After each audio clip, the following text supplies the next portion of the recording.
all night. Temple and Seton Hall both came through for me. Yep, that was a good night for you, Hank. We're recording now. This is Jim Feist in Las Vegas. Hank, you heard come in. We had a couple winners last night in college hoops. We all watched the Dallas Cowboys get their offensive line put back together a little bit, and they can thank thank Crowder for Washington for blowing those two early plays and setting them up into that game. They gave them a lot of momentum, and they picked up the pieces, and they got their running game together. Morris got some great yardage on the ground, and when they're running the ball, Dak Prescott looks a whole lot better, and they turned their season around right now. Yeah, well, I don't know how far they can go, but they were playing a Washington team that's just got too many injuries. They've got their offensive line is in real trouble, and defensively they've got so many guys hurt that they just have no defense at all against a strong offensive line. They can't stop the running game. And there's another factor in there. As well as everybody said, the quarterback played for Washington. He's only had one win in prime time in his whole career. Well, I'm a guy that says you can put an average quarterback behind a great offensive line with a very competent running game, and you can turn that quarterback into a magician. And I think you're seeing a lot of that around the league. If you have a good offensive line and running game, an average quarterback can look very, very good and have a great winning record. You can take a great quarterback and put him behind a terrible offensive line, which we see a lot of in the league, and a terrible running game, and you make a great quarterback look like he should not be playing, should be bagging groceries at the store. So I think the quarterback gets a lot of credit and a lot of blame, and it's not all valid. And that's just my opinion.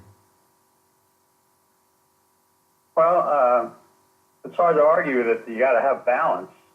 And I think a guy who's going to be tested this week is going to be the Philadelphia quarterback, where everybody is already anointed with the MVP award.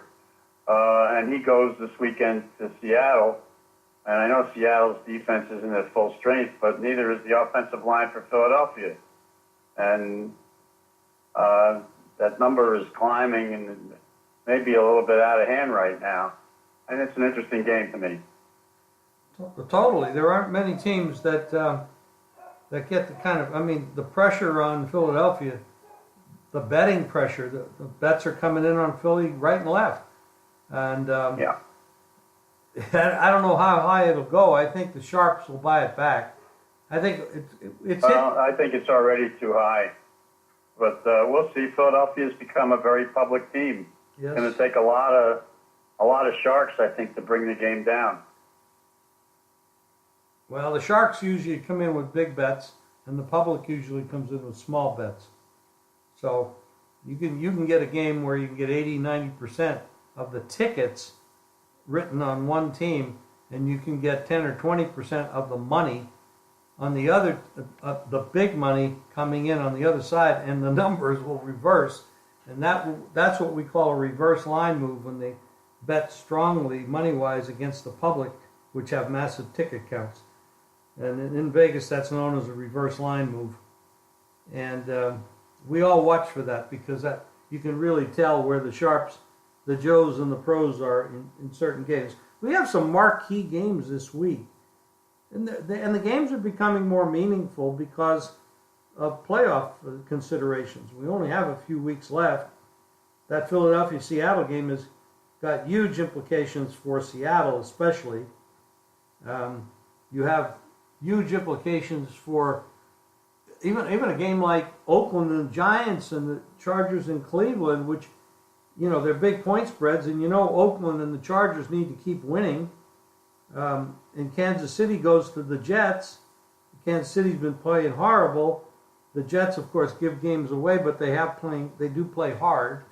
But those three teams in the AFC West, Kansas City, the Chargers, and Oakland, are all in contention to win the AFC West. And they have a lot of pressure on them to keep going. And just because you have to win doesn't mean you will win. But what happens is the numbers on the games usually get inflated because the odds makers know it, so they put a little bit more weight on those teams that need to win. And sometimes they don't do too well doing it.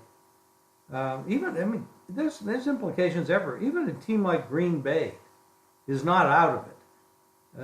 There's so many teams, especially in the NFC, that are still into the mix. Well, first of all, the sports books have been getting crushed the last couple of weeks because there've been so many favorites that have been winning. But the Green Bay game is interesting to me because that game has had a tremendous swing. It opened with Tampa Bay being favored by 1.5 points, and now the number has climbed to where Green Bay is now favored by 2. And the only thing that has changed since the opening line is that Tampa Bay got their starting quarterback returning.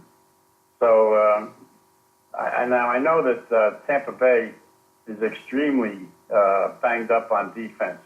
They've got 2 injuries in their secondary. Both safeties are hurt. They've got 2 injuries in their defensive line, and they've got one of their linebackers hurt. I don't know how many of them are going to be able to suit up on Sunday. That's one problem. Their running back is also a game-time decision. Martin, I don't know if he's going to be able to play or not. So they've got a lot of injury situations. And the other factor is you go back and look at how many times that Tampa Bay has won going into cold weather situations in November and December, and it's nil. I think there's one exception over the years. So, maybe that's why the wrong team was originally made a favorite in the game. And the other factor is that, the Green Bay quarterback threw 3 touchdown passes last week against Pittsburgh and threw for 245 yards against the Pittsburgh defense, which is a lot better than the Tampa Bay defense is. So I'm just looking for reasons why the number has had such a significant swing. But Green Bay, I think, has got a great shot to win the game straight up. Well, there might be actually a positive for Green Bay in the fact that Jameis Winston might play, because he has played terribly. He's got some off-field issues. He's acted rather strangely at times. And, Green Bay, with the backup quarterback, is starting to look better. And a lot of times these young quarterbacks with inexperience, all they need is time, and they will start to look better. That, of course, isn't ubiquitous. That doesn't go across the board, but in many cases, we all know they're talented. The question is, can they read defenses and make the right decisions? But he did look better last week, and they almost beat Pittsburgh.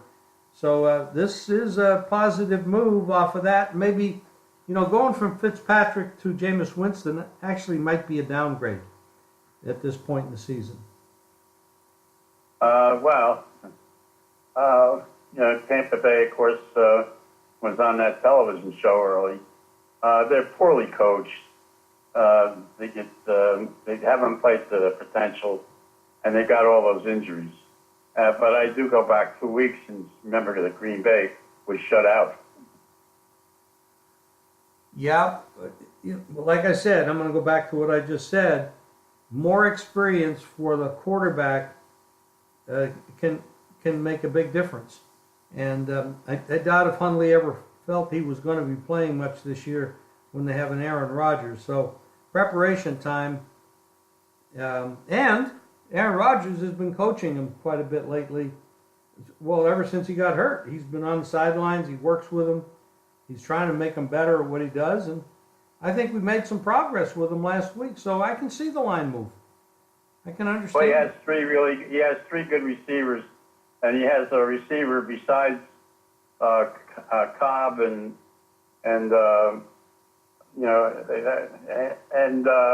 there's a third wide receiver who's surfaced, so he's got a lot of weapons, and I don't think that Tampa Bay has the depth in the secondary to keep up with it. So, and they don't have a pass rush. I mean, I think they're near the bottom of the league in sacks.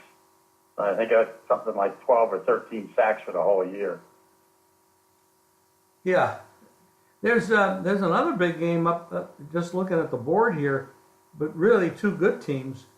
Minnesota, who's playing great, and Atlanta. They visit Atlanta. Atlanta's a 2.5-point favorite in that game, and it's been very stable all week.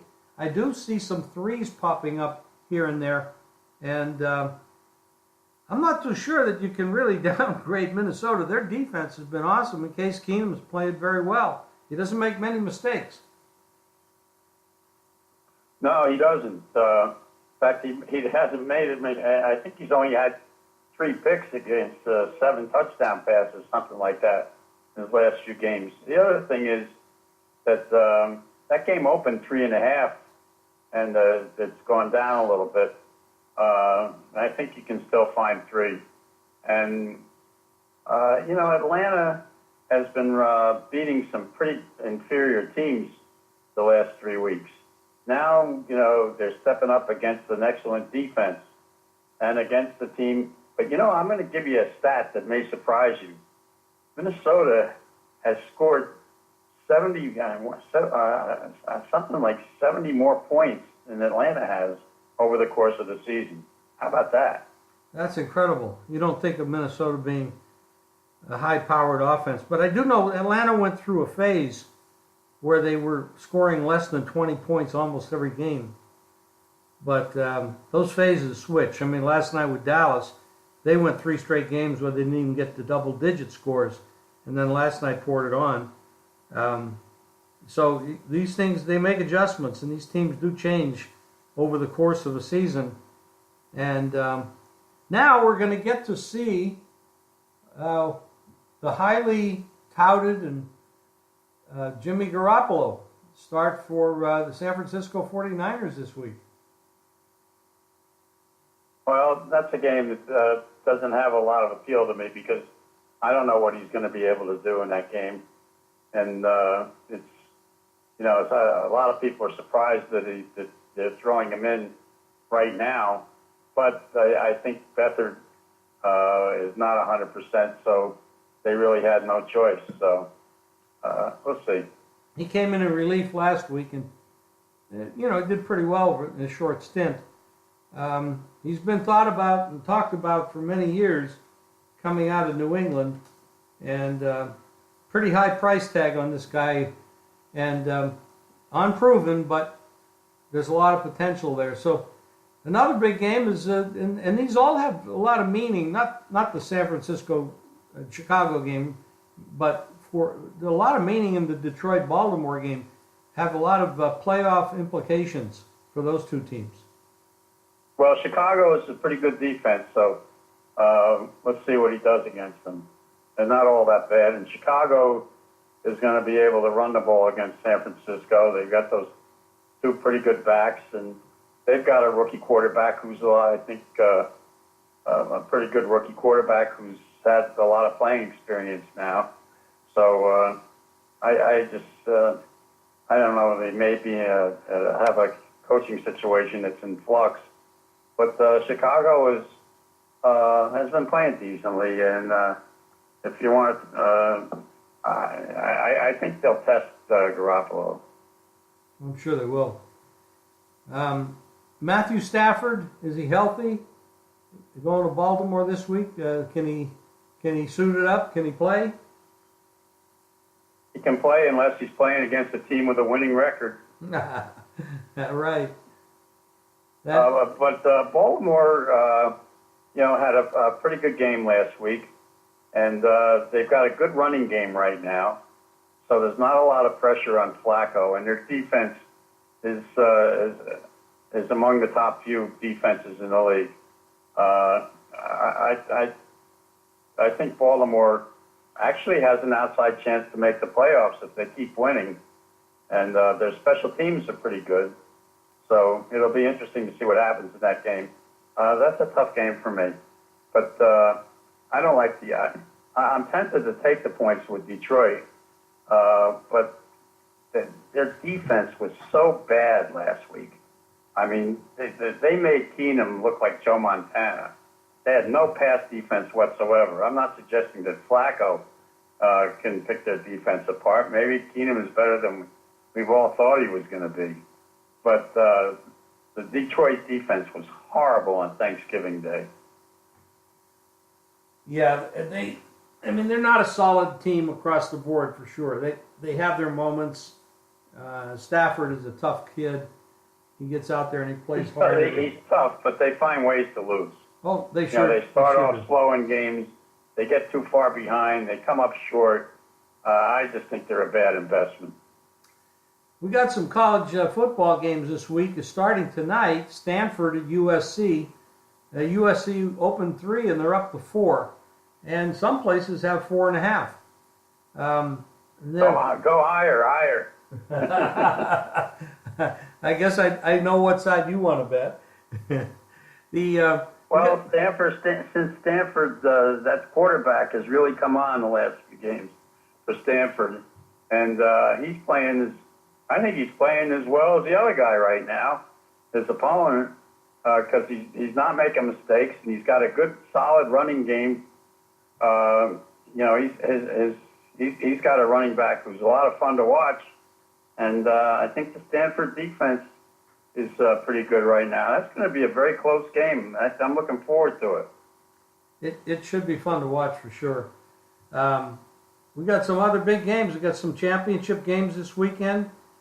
Georgia. Yeah, I'm going to tell you a little bit. I think the Miami. I heard somebody I respect on one of the networks talking about the Clemson defense, and said that their defensive front is as good as anybody's right now. I think Miami's going to have a struggle against them. I know they're getting 9.5 points, but they have a significant number of injuries on both sides of the ball, and I think they could be in trouble this week. And I don't know if that quarterback is going to be able to bounce back off the miserable performance they have. But don't forget that they struggled against Virginia the week before they lost to Pittsburgh. So they have not played well the last couple of weeks. And they've been living on the edge for most of the season and coming through and winning games somehow. Meanwhile, Tiger Woods is playing well today. He birdied the first hole over in the Bahamas tournament. He's 4 under par, and he's playing without any pain. I think that's significant, and everybody's rooting for him.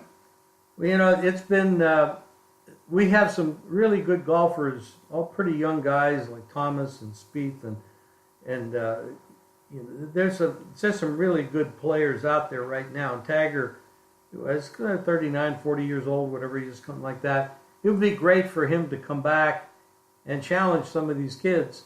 They're playing over there. Spieth is, yeah. And I think Tiger is 1 stroke ahead of him right now.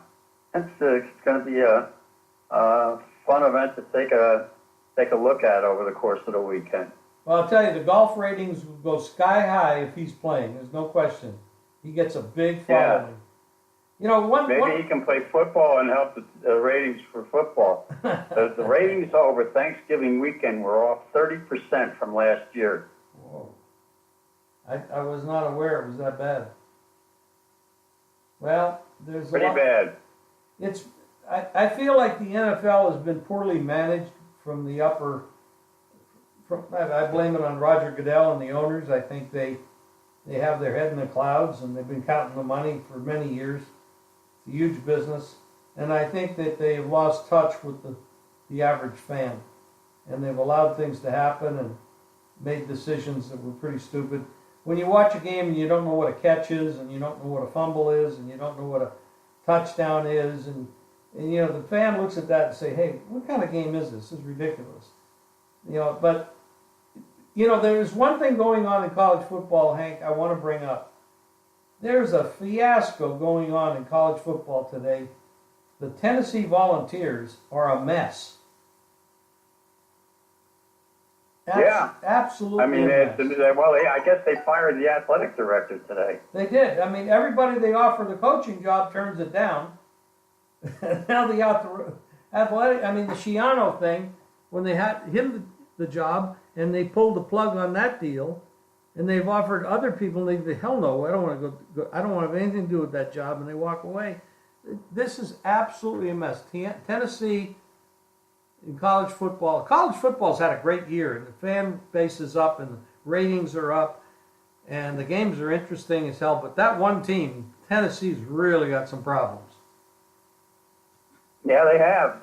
I can't explain it. I mean, it's just total incompetence from the president on down. And, when they offered Shiano the job and then they pull it away from him when they get public reaction, it's amazing that happens. And, Shiano was never proven guilty of anything in that Penn State mess. He just happened to be there. And he's been a pretty good college coach over the years. Oh, excellent. Going back to Rutgers, and yeah, for sure. It's a tragedy what's going on. And I don't know who they're going to wind up with. And Tennessee used to be a major program. The only thing I think that can save Tennessee's position right now is if they bring Peyton Manning in as temporary athletic director, because he's worshipped in that state. Yeah, that I think the Cleveland Browns are after him too. But I don't know if anybody's willing to take the job in Cleveland, but they'll all bounce back eventually. Hank, I know you're set up for a big weekend. You got games up on the website, jimfeist.com. I have games up there as well. We're going to have a big college basketball and college football weekend. And of course, we have pros on Sunday and Monday, and Hank and I are loaded for bear and loaded for money. So go get the cash. I really like the NFL schedule this week. I think there's some real good opportunities there. And, a couple of live dogs. And I think this is a time of year when you look at the teams that I think what happens is the need is overstated. Teams all want to play. Except the Giants. Well, the Giants are a whole nother shit show with that Eli Manning benching, and unbelievable. It's hard to explain what they're doing, but I'm not going to. Mike Francesa had a good observation. He said that coach can kiss Eli's championship rings when he leaves. Talking about the coach. He's going to be gone. Well, so should Reese. Tiger's now 5 under. Wow. He's 1 stroke off the lead. Wow. And Jordan Spieth is 4 under. Well, if he has the stamina to go 4 days, that's going to be the question, because he hasn't been in competition for a long time. If he has the stamina to go 4 days, this could be very interesting on Sunday. I'd like to see it. I'd like to see a real tight match on Sunday. Wonder what the odds are out there on him. That'd be interesting. I'll tell you what, they couldn't stop writing tickets on him before this event started. People were betting him like crazy because the price was so high that they were taking long shots at him. And I'll guarantee you the books are not going to be happy if he wins this event. Good. Love to see the books take a loss. Hank, have a great weekend. Great talking to you, and thank you. All right, Jim. Thanks a lot.